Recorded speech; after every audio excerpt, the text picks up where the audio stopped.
The morning sun cast long shadows across the high school gymnasium as students filed in for basketball tryouts. Among them was a tall, lean 14-year-old boy with carefully maintained locks that he'd been growing since elementary school.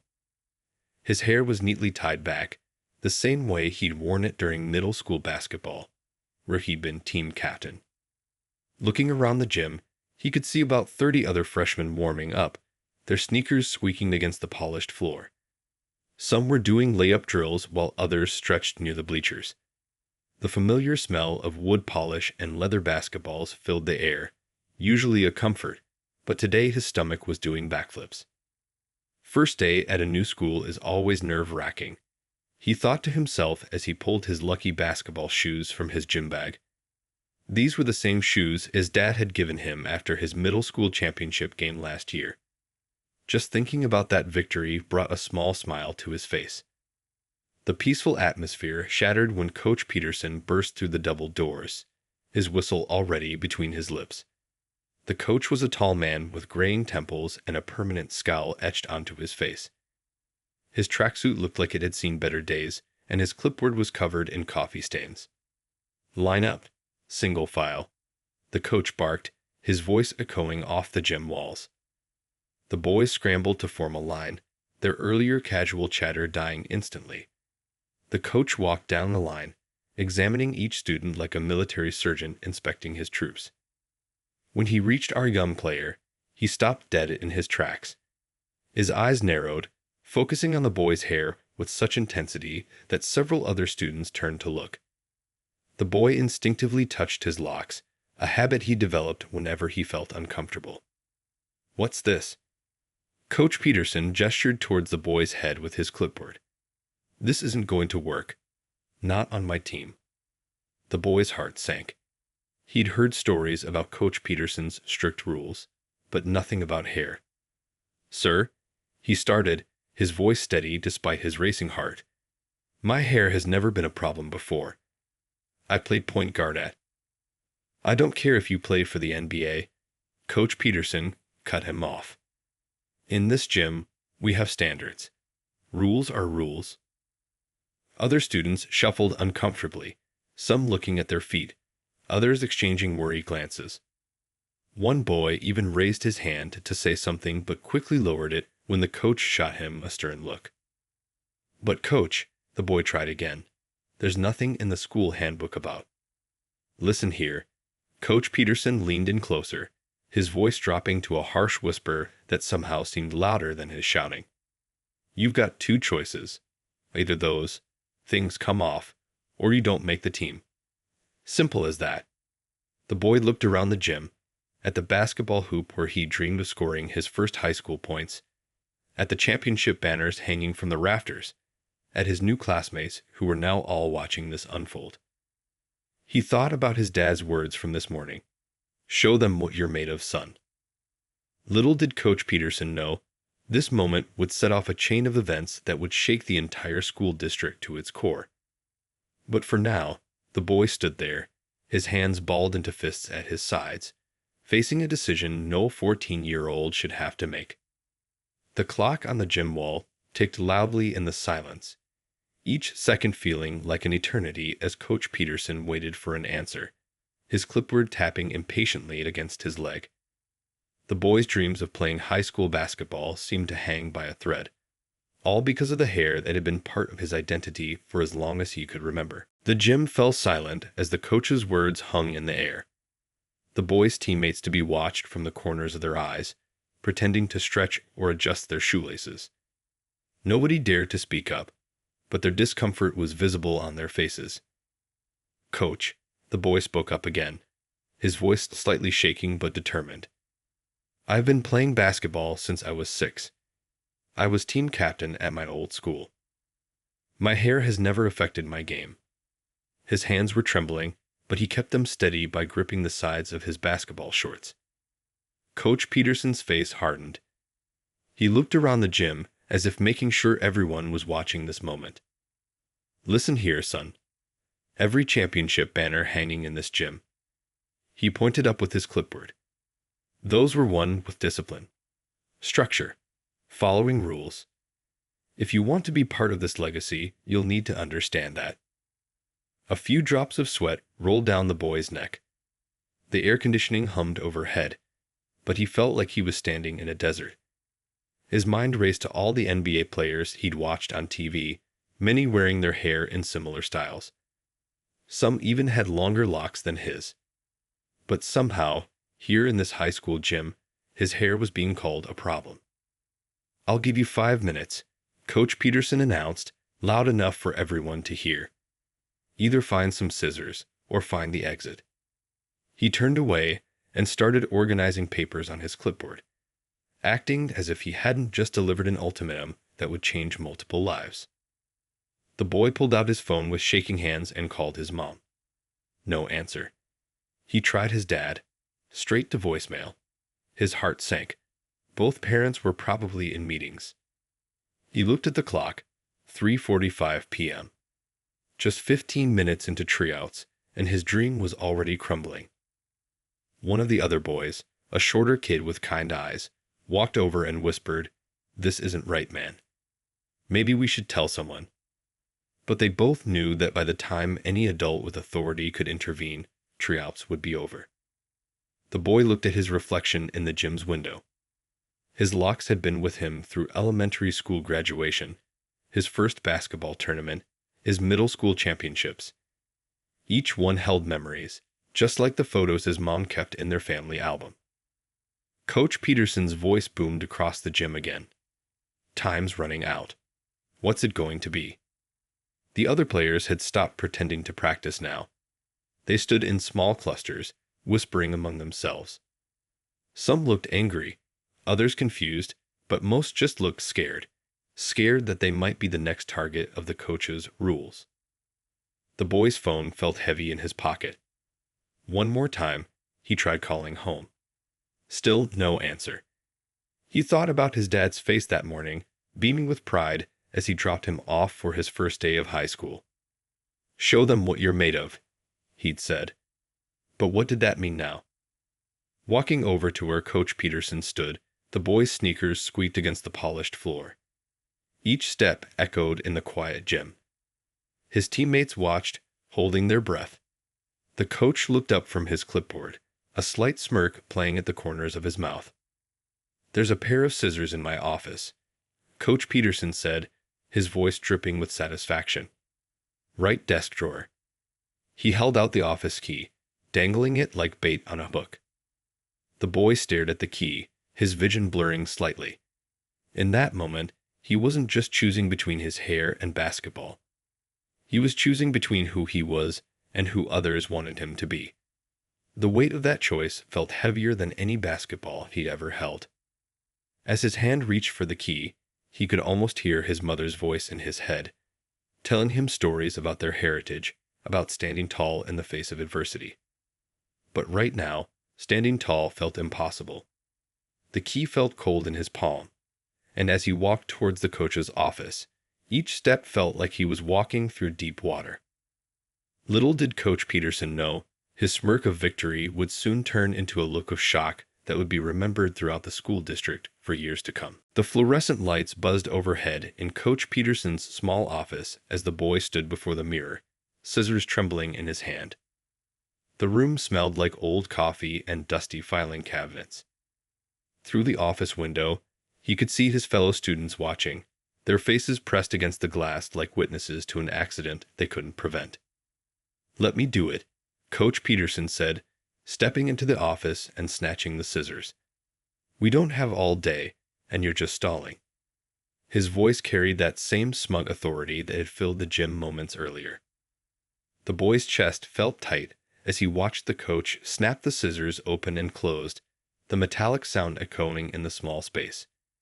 Each click felt like a countdown to something he couldn't take back. "Sir, please," he tried one last time, his voice barely above a whisper. "My parents." "Your parents should have taught you about following rules," the coach cut him off, positioning himself behind the boy. "This is a valuable life lesson. Sometimes we have to make sacrifices to succeed." The first snip made a sound that seemed to echo through the entire building. The boy watched in the mirror as his first lock fell to the floor, landing like a broken promise. He could feel hot tears forming in his eyes, but he blinked them back. He wouldn't give the coach the satisfaction of seeing him cry. Outside the office, some students had turned away, unable to watch. Others recorded with their phones, their faces a mix of shock and helplessness. One boy even ran out of the gym, his footsteps echoing down the hallway. Snip, snip, snip. Each cut felt like losing a piece of himself. These locks had been with him through every important moment of his young life. His first basketball game, his elementary school graduation, the day his grandfather passed away. His hair had been more than just hair. It had been his story. Almost done, Coach Peterson muttered, seemingly pleased with himself. See, that wasn't so hard. You'll look much more professional now. The boy kept his eyes fixed on the growing pile of locks on the floor. He thought about his mom braiding his hair when he was little, telling him stories about their family's heritage. He thought about his dad teaching him to maintain his locks, spending Sunday afternoons together in their bathroom, making sure each one was properly cared for. The last lock fell, and Coach Peterson stepped back, admiring his handwork like an artist finishing a sculpture. There. Now you look like someone who belongs on my team. The boy barely recognized his reflection. His head felt lighter, but his heart felt heavier than ever. The person staring back at him in the mirror looked like a stranger. Clean this up, Coach Peterson ordered, gesturing to the scattered locks on the floor. He set the scissors down on his desk with a sharp clank. Then get back out there and show me what you can do on the court. As the boy bent down to gather his cut locks, his hand shaking as he picked up each piece, the office door burst open. The school counselor stood there, out of breath, with the boy who had run out of the gym earlier standing behind her. "What is going on here?" she demanded, her eyes widening as she took in the scene. The scattered hair, the scissors on the desk, the boy's transformed appearance. Coach Peterson straightened up, his smugness suddenly less certain. "Just enforcing team standards, Ms. Chen. Nothing to." "Standards?" Ms. Chen's voice was sharp enough to cut through steel. "We need to talk. Now." She turned to the boy with gentler eyes. "Go call your parents, sweetheart. Use my office." As the boy walked past the coach, he felt different. Lighter, yes, but also somehow stronger. Because even though he'd lost his locks, he hadn't lost his dignity. And something in Ms. Chen's voice told him that this story was far from over. Walking through the gym, past his stunned classmates, he heard someone whisper, "Wait till his dad finds out." The whisper carried a tone that suggested Coach Peterson's moment of triumph might be shorter-lived than he thought. Word spread through the school like wildfire. By lunch period the next day, everyone had seen the videos. Students huddled around phones in the cafeteria, watching the footage over and over.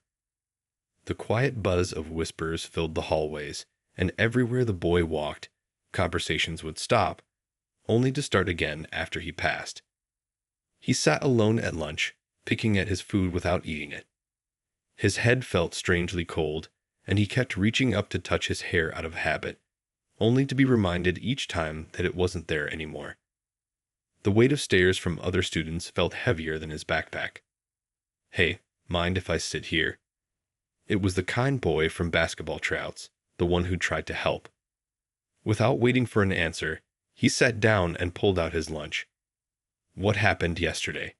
It wasn't right. I sent the video to my older sister, who's in law school. She says what Coach Peterson did was totally illegal." The boy nodded, but kept his eyes on his untouched sandwich. He hadn't told his parents yet. When he got home yesterday, he'd worn a hoodie pulled tight over his head, claiming he wasn't feeling well and going straight to his room. This morning, he'd left for school early, before they could see him.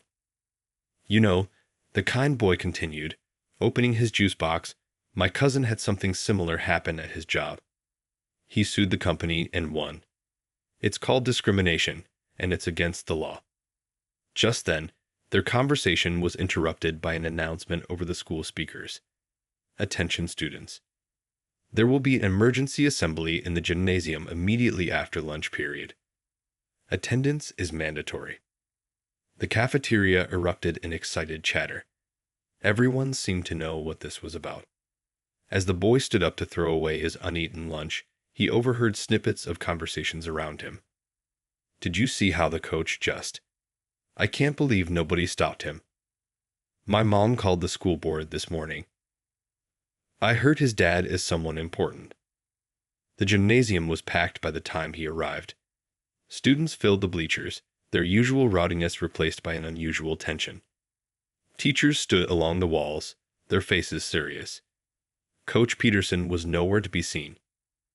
The principal walked to the center of the gym, her heels clicking against the floor in the sudden silence.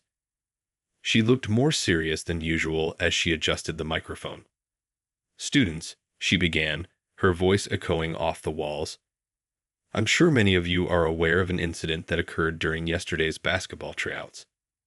I want to address this directly.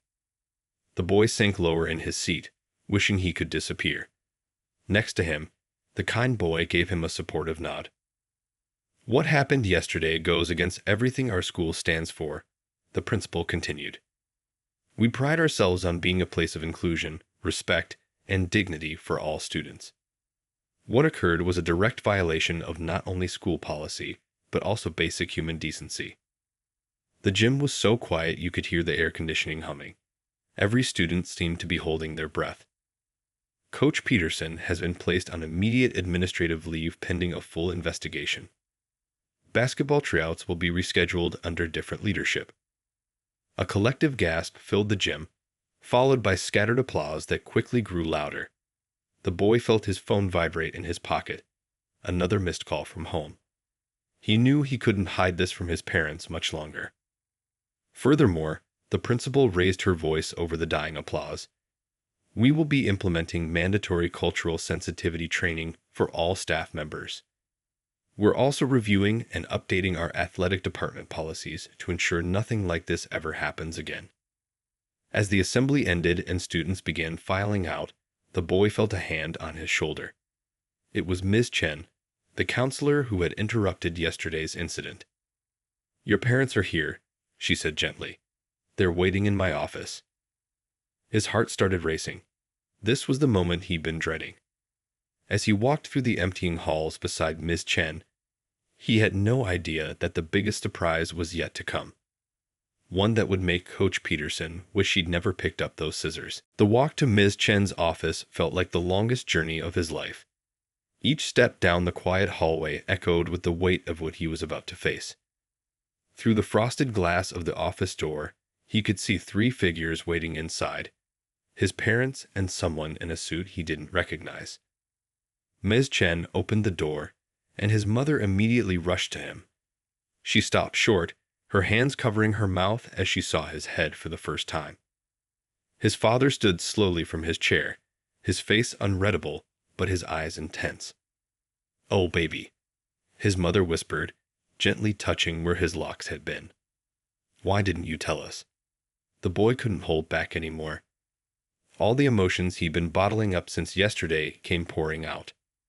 "I tried calling. I tried." His voice cracked as his mother pulled him into a tight hug. The man in the suit cleared his throat softly. "I'm Mr. Thompson from the school board's investigation team. Would you mind telling us exactly what happened yesterday?" As the boy recounted the story, his voice grew stronger. He described Coach Peterson's ultimatum, the horrible moments in the office, the sound of the scissors, and how his classmates had watched helplessly. His father's jaw tightened with each detail, while his mother kept wiping tears from her eyes. "And no one tried to stop this?" Mr. Thompson asked, taking detailed notes.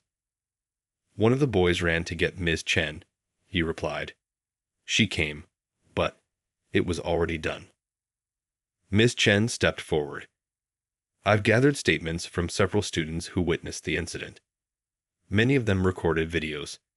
She placed a folder on her desk. We've also had 3 former students come forward since this morning with similar stories about Coach Peterson from previous years. His father, who had been quietly listening, finally spoke. "I was going to wait until next week to announce this," he said, standing up straight and adjusting his tie. "But given the circumstances, I think now is the appropriate time." Everyone in the room turned to look at him. "I've recently been appointed as the new district superintendent," his father continued, his voice calm, but carrying an authority that filled the room. "I was supposed to start next week, but I think I'll be beginning my duties effective immediately." The silence that followed was deafening. Mr. Thompson's pen stopped moving mid-sentence. Ms. Chen's eyes widened.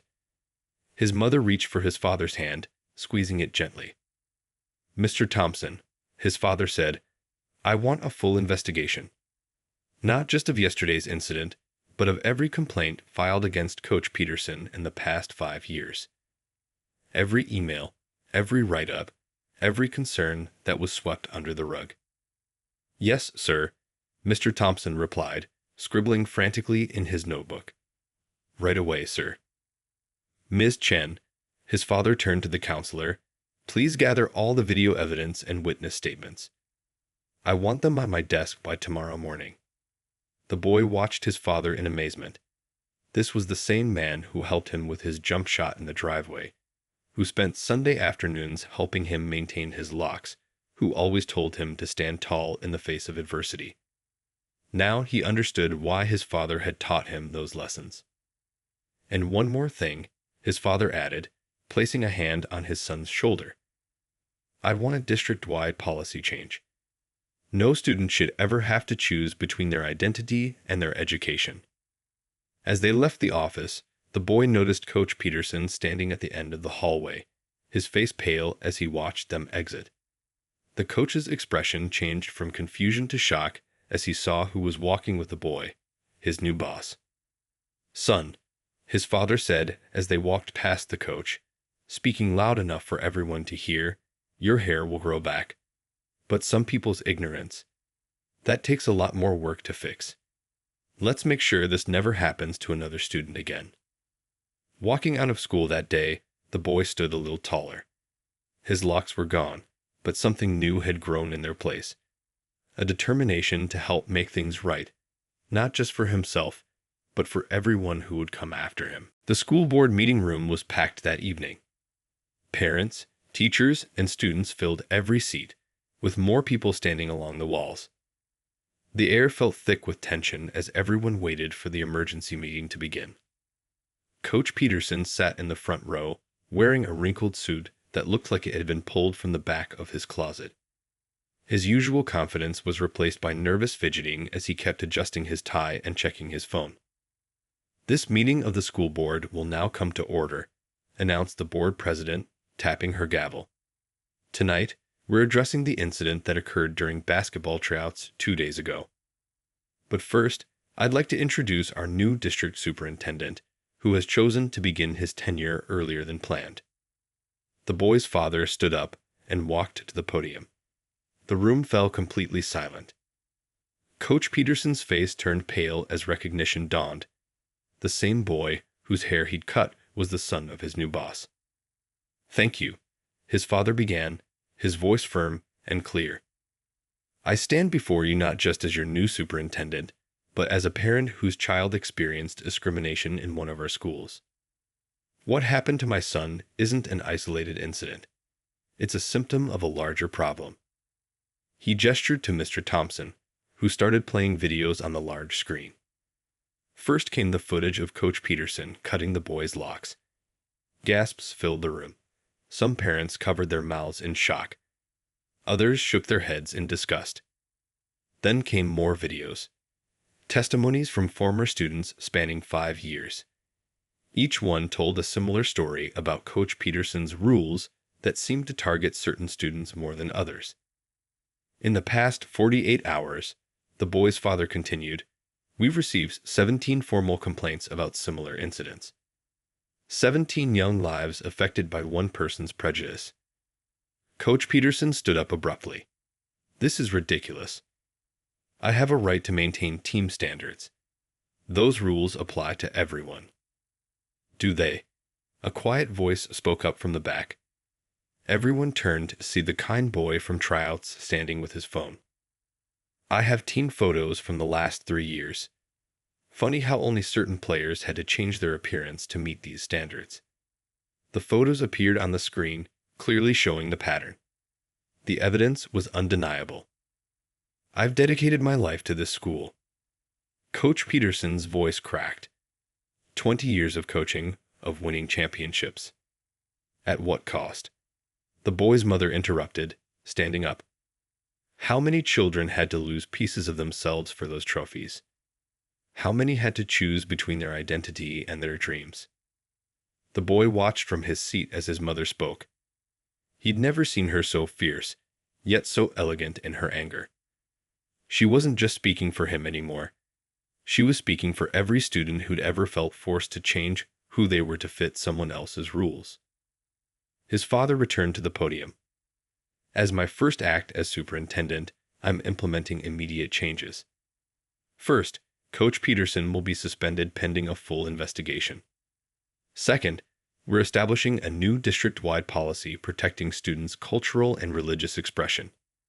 Third, we're mandating cultural competency training for all staff members. The room erupted in applause. Several parents stood up, sharing their own children's stories. It was like a dam had broken, and years of silenced voices were finally being heard. Coach Peterson slumped in his chair, his face red with embarrassment. The championship trophies that had once seemed so important now felt hollow in comparison to the hurt he'd caused. As the meeting continued, the boy felt a tap on his shoulder. It was the kind boy again. "Hey," he whispered, "basketball tryouts are being rescheduled for next week. New coach and everything. You're still coming, right?" The boy touched his growing hair and smiled. "Yeah," he said, "but this time, I'm coming as myself." Looking around the room, he saw change happening in real time. Parents were exchanging phone numbers, teachers were taking notes, and students were sharing their stories. What had started as one painful moment was transforming into something powerful. A community finally facing its prejudices and choosing to do better. His father caught his eye from the podium and gave him a subtle nod. Sometimes, standing up for what's right came with a cost. But watching that room full of people come together to make sure no other student would face what he did, he knew that cost had been worth it. The morning after the school board meeting, the local news vans lined up outside the school like a parade. Reporters clutched their microphones, waiting to catch anyone who might share more details about the story that had now gone viral across social media. Inside the school, things were different too. The hallways buzzed with excitement as students gathered around phones, watching clips from last night's board meeting. "Your dad was amazing," several kids told the boy as he walked to his first class. Even teachers stopped to give him supportive smiles. During lunch, the cafeteria tables that usually separated into their usual cliques were now mixed together as students shared their own stories of times they felt pressured to change who they were to fit in. "My older sister used to straighten her curly hair every day because her dance teacher said it looked messy," one girl shared. "She quit dancing because of it." "My cousin transferred schools because his teacher kept mispronouncing his name on purpose," another boy added. "He said it was too difficult to say correctly." The kind boy who'd stood up at the meeting was now sitting with a whole group of students who were planning a cultural awareness club. "We need to make sure this never happens again," he explained, writing ideas in his notebook. "Your dad's new policies are great, but we students need to do our part too." Meanwhile, in the district office, the boy's father was already hard at work. The investigation team had uncovered more than just Coach Peterson's discriminatory behavior. They found a pattern of ignored complaints and dismissed concerns going back years. "We need to review every athletic program in the district," his father announced to his staff. "Every coach, every team, every rule. No stone unturned." His voice was tired but determined. He hadn't slept much since the incident, working late into the night to draft new policies. Back at school, the boy passed by the gym during free period. The basketball court was empty, the space oddly quiet without the usual sound of bouncing balls and squeaking shoes. A maintenance worker was taking down Coach Peterson's championship banners, carefully rolling them up to be stored away. "Hey," a voice called out. It was Ms. Chen, the counselor. "How are you holding up?" The boy touched his hair, which was already starting to grow back. "Better," he said honestly. "It feels like people are finally listening." Ms. Chen smiled. "They are. And not just here.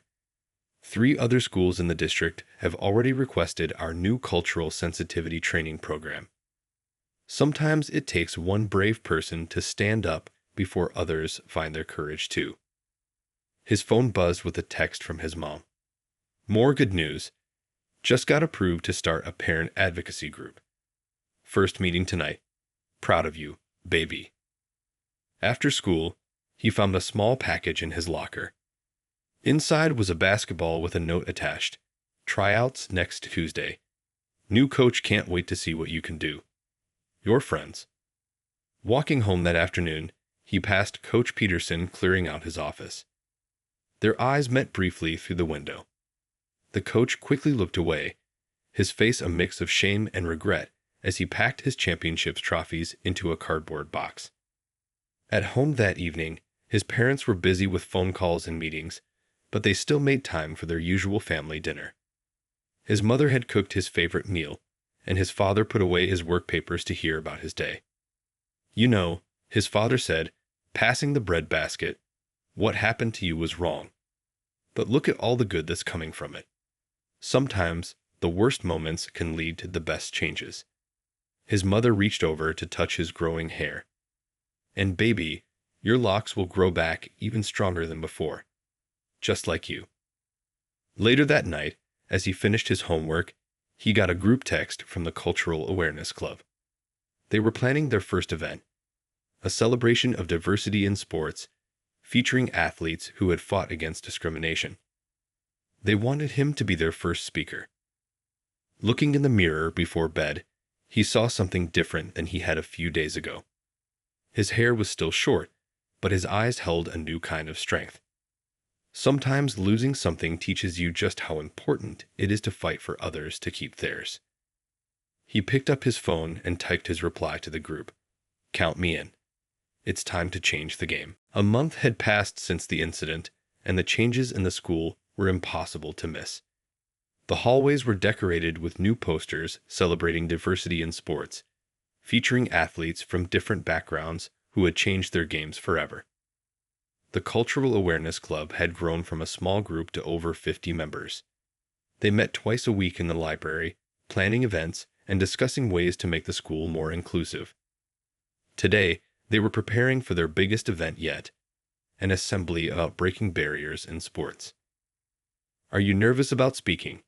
the kind boy asked, helping to set up chairs in the gymnasium.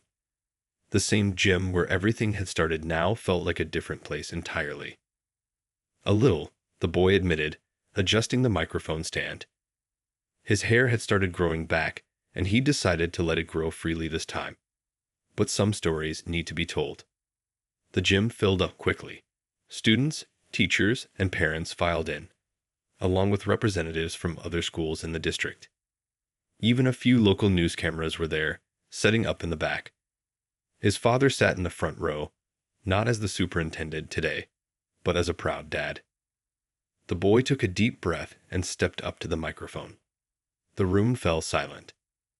"A month ago, I stood in this gym and faced a choice," he began, his voice steady. "I could either cut my hair or give up my dream of playing basketball. What happened next changed not just my life, but our whole community." He shared his story, not just the painful parts, but the amazing things that had happened since. How students had come together. How parents had formed support groups. How teachers were learning to understand and celebrate their students' differences. But the biggest change, he continued, wasn't in any policy or rule book. It was in how we started seeing each other. Really seeing each other. The new basketball coach stood up next to him. She was a former college player who had fought her own battles against discrimination. When I was playing, she shared, people said girls couldn't be tough enough for basketball. Every time they told me I couldn't, I worked harder to show them I could. One by one, students came forward to share their stories. A girl who was told her hijab wouldn't work with a volleyball uniform, until she proved them wrong by leading her team to states. A boy who was teased about his accent until he became the debate team champion. In the back of the gym, through the open door, someone unexpected appeared. Coach Peterson stood quietly, listening. He looked different, humbler somehow. He didn't come in, but he watched, and for the first time, he seemed to really hear what these students were saying. The boy's mother, who had been filming everything, wiped tears from her eyes as more students stood up to speak. Her parent advocacy group had already helped 3 other families fight against discrimination in nearby schools. We're not just changing one school, the boy concluded. We're changing mindsets. And that's how real change happens. One story, one person, one moment at a time. The applause was deafening. As people stood up cheering, the boy caught sight of his reflection in the gym's window. His hair was growing back, but he'd grown so much more in other ways too. After the assembly, a small group of students from another school asked to talk to him. We want to start a cultural awareness club too, they said. Will you help us? That evening, at basketball practice, the new coach gathered the team around. Next week's our first game, she announced. And we're not just playing for points. We're playing to show that champions come in all forms. The boy looked around at his teammates, a diverse group of players who had become more than just a team. They had become advocates for change. His phone buzzed with a message from his dad. 3 more schools adopted our new policies today. You started something bigger than basketball, son. Keep leading the way. As he practiced his shots in the now quiet gym, each bounce of the ball echoed with possibility. Sometimes the biggest victories don't come from winning games, but from changing the rules of how the game is played. And his hair. It was growing back stronger than ever, just like the community that had come together to stand up for what was right. 6 months later, the boy stood in front of his bathroom mirror, smiling at his reflection. His locks were growing back nicely, already reaching past his ears. But his smile wasn't just about his hair. It was about everything that had changed since that day in the gym. The morning paper lay on the kitchen table, featuring a front-page story. Local school districts' anti-discrimination policies become state model. His father's photograph showed him speaking at the state education conference, where he presented their district's transformation as a case study in positive change. Ready for the big game? His mother asked, adjusting her camera strap. She hadn't missed a single game since he made the team, documenting not just the plays, but the changing face of high school sports in their community. Tonight was special. It was the championship game. But more importantly, it was the first time their team would face their biggest rivals since the new policies had been implemented across the district. Walking into school that morning, the boy passed the newly installed Wall of Change, a photo display showing the Cultural Awareness Club's achievements over the past 6 months. There were pictures of guest speakers, cultural celebration events, and newspaper clippings about the positive changes spreading through other schools. During lunch, a freshman approached their table. "Is it true?" she asked shyly. "That you're the one who started all this?" She gestured to her own natural hair, worn proudly in twists. "My little sister wants to try out for swimming next year, and now she knows she won't have to change who she is to do it." The kind boy, now his best friend, grinned. "Wait till you hear what we're planning for next semester. We're organizing the first district-wide diversity in sports festival." As the final bell rang, students filled the hallways wearing the team's new warm-up shirts, designed by the Cultural Awareness Club. The back read, "Champions come in all styles," a phrase that had become their unofficial motto.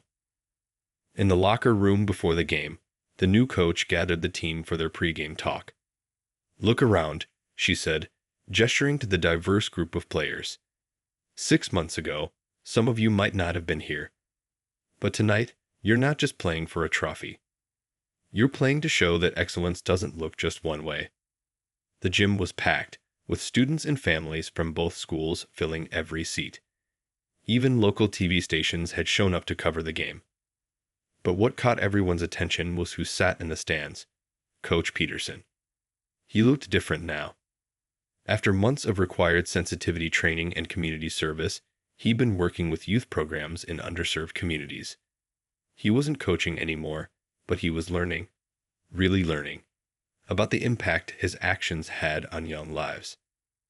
As the boy stepped onto the court, he caught his father's eye in the crowd. Both of them knew this game was about more than basketball.